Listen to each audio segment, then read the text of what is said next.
ओम नमः शिवाय। तो दोस्तों, आज की हमारी कथा है महाशिवरात्रि की व्रत कथा। एक बार माता पार्वती ने भगवान शंकर से पूछा, हे स्वामी, ऐसा कौन सा श्रेष्ठ तथा सरल व्रत है जिससे मृत्युलोक में प्राणी बहुत ही सरलता से आपकी कृपा प्राप्त कर लेते हैं। तब भगवान शिव ने माता पार्वती को शिवरात्रि के व्रत का विधान बताकर यह कथा सुनाई। एक गांव में एक शिकारी रहता था। वह जानवरों और पक्षियों की हत्या करके अपने कुटुंब का पालन पोषण करता था। और वह शिकारी एक साहूकार का ऋणी था। जब समय पर वह शिकारी उस साहूकार का ऋण न चुका सका तो क्रोधवश उस साहूकार ने शिकारी को शिव मठ में बंदी बना लिया। संयोग से उस दिन शिवरात्रि थी। शिकारी बहुत ही ध्यान से शिव भक्तों से शिव संबंधी धार्मिक बातें सुनता रहा। चतुर्दशी को उसने शिवरात्रि की कथा भी सुनी। संध्या होते ही साहूकार ने उसे अपने पास बुलाया। बताओ शिकारी, मेरा ऋण कब दोगे? आप मुझे छोड़ दीजिए, मैं कल ही शाम तक आपका सारा ऋण चुका दूंगा। ठीक है शिकारी, मैं तुम्हें कल तक का समय देता हूँ। अब शिकारी प्रतिदिन की तरह जंगल में शिकार के लिए निकला, लेकिन दिन भर शिव मठ में बंदी रहने के कारण वह भूख प्यास से व्याकुल था। उसने दिन भर कुछ भी नहीं खाया था। शिकार करने के लिए वह एक तालाब के किनारे बेल वृक्ष पर चढ़कर बैठ गया और साथ में उसने एक पानी का घड़ा भी ले लिया। बेल वृक्ष के नीचे एक शिवलिंग था जो बेल पत्रों से ढका हुआ था। शिकारी को उसका पता नहीं था। अब वह जब पेड़ पर बैठा तो टहनियाँ हिली और संयोग से शिवलिंग पर बेलपत्र और पानी गिर गया। इस प्रकार दिन भर भूखे प्यासे शिकारी का व्रत भी हो गया और शिवलिंग पर बेलपत्र भी चढ़ गए। एक पहर रात्रि बीत जाने पर एक हिरनी तालाब में पानी पीने पहुंची।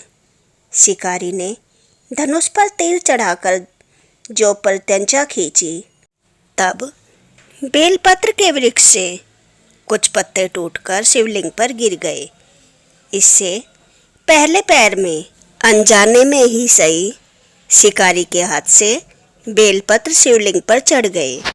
हे शिकारी, मैं गर्भ से हूँ, शीघ्र ही अपने बच्चे को जन्म दूंगी। आप एक साथ दो जीवों की हत्या कर रहे हो, इससे आपको बहुत पाप लगेगा, जो ठीक नहीं है। मैं अपने बच्चे को जन्म देकर आपके सामने आ जाऊंगी, तब आप मुझे मार लेना। शिकारी रुक गया और हिरनी को जाने दिया। अरे, मैं दिन भर से कितना भूखा हूँ और मेरे बच्चे भी तो भूख से तड़प रहे हैं। मैंने ऐसे ही उस हिरनी को जाने दिया, अब वो वापस नहीं आएगी। शिकारी ऐसा विचार कर ही रहा था कि कुछ देर बाद दूसरी हिरनी वहाँ से गुजर रही थी। उसे देखकर शिकारी की प्रसन्नता का कोई ठिकाना न रहा। समीप आने पर उसने धनुष पर बाण चढ़ाया। तब उसे देख हिरनी बोली, हे महानुभाव, आप मुझे थोड़ी देर का समय दीजिए। मेरे बच्चे अकेले हैं। मैं अपने बच्चों को अपने पति को सौंप कर आती हूँ। मैं जल्दी आपके पास आ जाऊंगी, फिर आप मुझे मार देना। नहीं नहीं, बस अब मेरे बच्चे भूख से तड़प रहे हैं। मैं भी उन्हें भोजन देना चाहता हूँ। जिस तरह से आप अपने बच्चों को भोजन देने के लिए परेशान हैं, उसी तरह से मैं भी अपने बच्चों के लिए परेशान हूँ। सिर्फ मैं उन्हें अपने पति को सौंपना चाहती हूँ। बस शीघ्र ही आपके पास आ जाऊंगी, थोड़ी देर की मोहलत दे दीजिए। अब हिरनी का अपने बच्चों के प्रति प्यार देखकर शिकारी को उस पर दया आई और उसने उसे भी भेज दिया। शिकार के अभाव में बेल वृक्ष पर बैठा शिकारी बेलपत्र तोड़ तोड़ कर नीचे फेंकता जा रहा था। इस तरह से शिकारी से शिवरात्रि का व्रत भी हो गया और रात्रि जागरण भी हो गया और तीनों पैर अनजाने में ही सही उसके हाथ से बेलपत्र के पत्ते शिवलिंग पर चढ़ते रहे। पौ फटने को हुई तो एक हष्ट पुष्ट मृग उसी रास्ते पर आया। शिकारी ने सोच लिया कि इसका शिकार वह अवश्य करेगा। जब शिकारी ने अपनी धनुष की पलतंचा तानी, उसे देखकर मृग विनीत स्वर में बोला, हे पार्थी, यदि तुमने मुझसे पहले आने वाली 2 हिरनियों और उनके छोटे छोटे बच्चों को मार डाला है तो अवश्य ही मुझे भी मारने में विलंब न करो, ताकि उनके वियोग में मुझे एक क्षण भी दुख न सहना पड़े। मैं उन मृगियों का पति हूँ और अगर आपने उन्हें जीवन दान दिया है तो मुझे भी कुछ क्षण जीवन दान देने की कृपा करो। मैं उनसे मिलकर आपके सामने उपस्थित हो जाऊंगा। मृग की बातें सुनते ही शिकारी के सामने पूरी रात का घटना चक्र घूम गया। उसने सारी कथा मृग को सुना दी।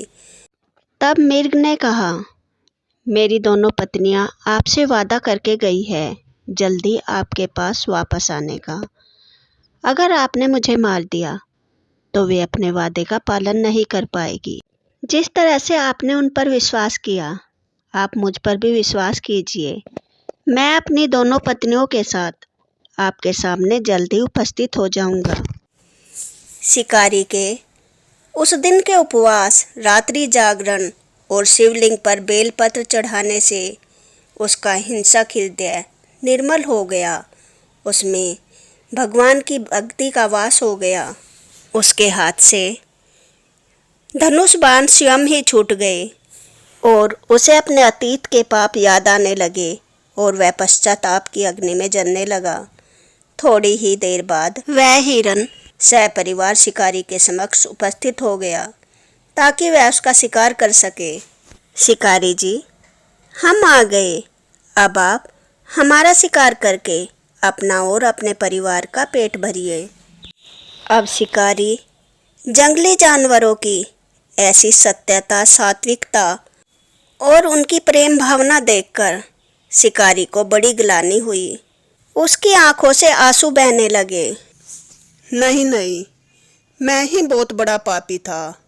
आज तुम लोगों की सत्यता, सामूहिक प्रेम भावना को देखकर मेरी आंखें खुल गई है। मैं इंसान होकर भी इतना बड़ा पापी था। अब मैं ये जीव हत्या नहीं करूँगा। अब आप सब अपने अपने स्थान पर जा सकते हैं। इस प्रकार उस शिकारी ने अपने कठोर हृदय को जीव हिंसा से हटा सदा के लिए कोमल एवं दयालु बना लिया। हे प्रिय, देवलोक से समस्त देव समाज भी इस घटना को देख रहा था। उसका ऐसा हृदय परिवर्तन देखकर भगवान शिव वहाँ प्रकट हुए। शिकारी, मैं तुमसे बहुत प्रसन्न हूँ। मांगो, क्या मांगते हो? हे भगवान, मैं तो बहुत बड़ा पापी हूँ। मैंने इस दुनिया में आकर बहुत पाप किए हैं, बहुत ही जघन्य अपराध किए हैं। अब मेरी आंखें खुल गई है। मुझे और कुछ नहीं चाहिए, बस आपके चरणों में मोक्ष चाहिए। भगवान शिव उस शिकारी को बहुत सारा धन देकर और मोक्ष प्राप्ति का आशीर्वाद देकर वहाँ से अंतर्ध्यान हो गए। इस तरह से शिकारी ने अनजाने में ही शिवरात्रि का व्रत करने से इस जन्म में सुख भोगा और अंत में मोक्ष को प्राप्त किया। जय भोलेनाथ।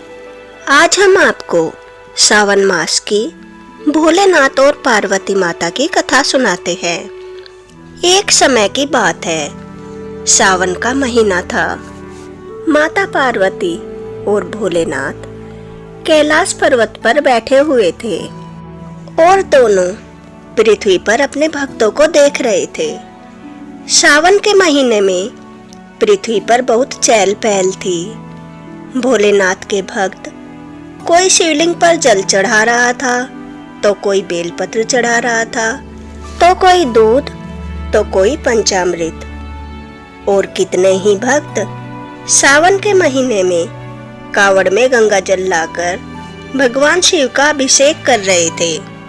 यह देखकर माता पार्वती भगवान शिव से कहती है, हे प्रभु, जो आपके भक्त सावन में श्रद्धा पूर्वक जल चढ़ा रहे हैं, कावड़ ला रहे हैं, सावन सोमवार के व्रत कर रहे हैं और कोई कोई तो पूरे सावन माह का व्रत कर रहे हैं, उन भक्तों को क्या फल मिलेगा?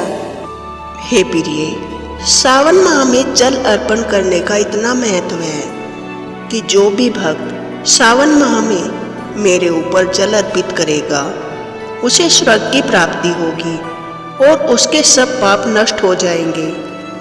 हे प्रभु, क्या ये लाखों करोड़ों लोग जो आपका जलाभिषेक कर रहे हैं, क्या ये सब स्वर्ग को प्राप्त होंगे?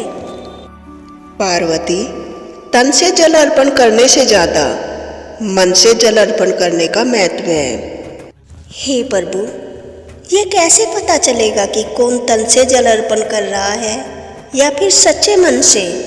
हे प्रिय, ये तो हमें व्यक्ति के मन से ही पता चल जाता है कि कौन सच्चा भक्त है और कौन दिखावा कर रहा है। हे प्रभु, मेरे मन में यह जानने की लालसा जाग गई है कि आपका सच्चा भक्त कौन है और कौन दिखावा कर रहा है। पार्वती, चलो हम पृथ्वी की सैर के लिए चलते हैं और वहाँ देखेंगे कि कौन हमारा सच्चा भक्त है। तब भगवान शिव और माता पार्वती पृथ्वी की सैर के लिए निकलते हैं। भगवान शिव एक बीमार कोढ़ी व्यक्ति का रूप लेते हैं और माता पार्वती एक सुंदर स्त्री का रूप लेती है और दोनों हरिद्वार में गंगा नदी से कुछ दूरी पर बैठ जाते हैं। पास में ही भोलेनाथ का एक मंदिर था। वहाँ पर सब लोग आ रहे थे और शिवलिंग पर जल चढ़ा रहे थे। माता पार्वती सबसे कहती है, सुनो, मेरे पति बहुत बीमार है और कमज़ोर भी है। मैं इन्हें बड़ी कठिनाइयों से यहाँ लेकर आई हूँ। अब मैं बहुत थक चुकी हूँ। कृपा करके मेरी मदद कीजिए, इन्हें मंदिर तक ले चलिए और इनसे भगवान भोलेनाथ का जलाभिषेक करवा दीजिए। परंतु कोई भी उन दोनों की मदद नहीं करता और घृणा के भाव से मुंह मोड़कर निकल जाते हैं। और कोई कहता, तुम्हारा पति बीमार और कोढ़ी है, तुम इतनी सुंदर हो, चलो मेरे साथ चलो, मैं तुम्हें हर खुशी दूंगा। भगवान शिव माता पार्वती शाम तक वहीं बैठे रहे, परंतु कोई उनकी मदद करने के लिए तैयार नहीं था। शाम के समय एक गरीब आदमी वहां आता है और उनसे पूछता है, हे माता, आप दोनों किसी दुविधा में लग रहे हो, आपको क्या कष्ट है? मुझे बताइए, हो सकता है मैं आपकी कोई मदद कर सकूं। माता पार्वती कहती है, हे सज्जन पुरुष, मेरे पति बहुत बीमार है, इन्हें भोलेनाथ का अभिषेक करना है, पर ये चलने में असमर्थ है। आप इन्हें मंदिर तक ले चलिए। तब वह गरीब व्यक्ति उन्हें अपने कंधे पर बिठाकर मंदिर तक ले जाता है और भोलेनाथ का जलाभिषेक करवाता है। तब भोलेनाथ और पार्वती माता अपने असली रूप में प्रकट हो जाते हैं। हे सज्जन पुरुष, हमने इतने व्यक्तियों को देखा, परंतु कोई भी हमारी मदद करने के लिए तैयार नहीं था। सब बस एक दूसरे की देखा देखी जल चढ़ाने के लिए आ रहे थे और अभिषेक कर रहे थे, परंतु हमारी मदद करने के लिए कोई तैयार नहीं था। इन सब की भीड़ में तुम मुझे एक सच्चे भक्त मिले हो। बताओ, तुम्हें किस चीज की इच्छा है? मैं तुमसे प्रसन्न होकर तुम्हें वरदान देना चाहता हूँ। हे भोलेनाथ, हे माता पार्वती, मैं धन्य हो गया। आपके दर्शन पाकर मुझे सब कुछ मिल गया। बस मेरी यही इच्छा है कि मेरा आगे का जीवन आपकी भक्ति में कटे और अंत में मुझे आपके चरणों में मोक्ष की प्राप्ति हो। मेरे आशीर्वाद से इस जीवन में तुम्हें धन, यश और सुख की प्राप्ति होगी और साथ साथ पूरे जीवन तुम भक्ति भाव से मेरी पूजा आराधना करोगे और मृत्यु के पश्चात तुम्हें मोक्ष की प्राप्ति होगी। यह कहकर भगवान शिव और माता पार्वती अंतर ध्यान हो जाते हैं। अगर आपको भगवान शिव और माता पार्वती की यह कथा पसंद आई हो तो वीडियो को लाइक करें और ऐसी ही नई नई कथाएं सुनने के लिए मेरे चैनल को सब्सक्राइब करें। जय शिव शक्ति।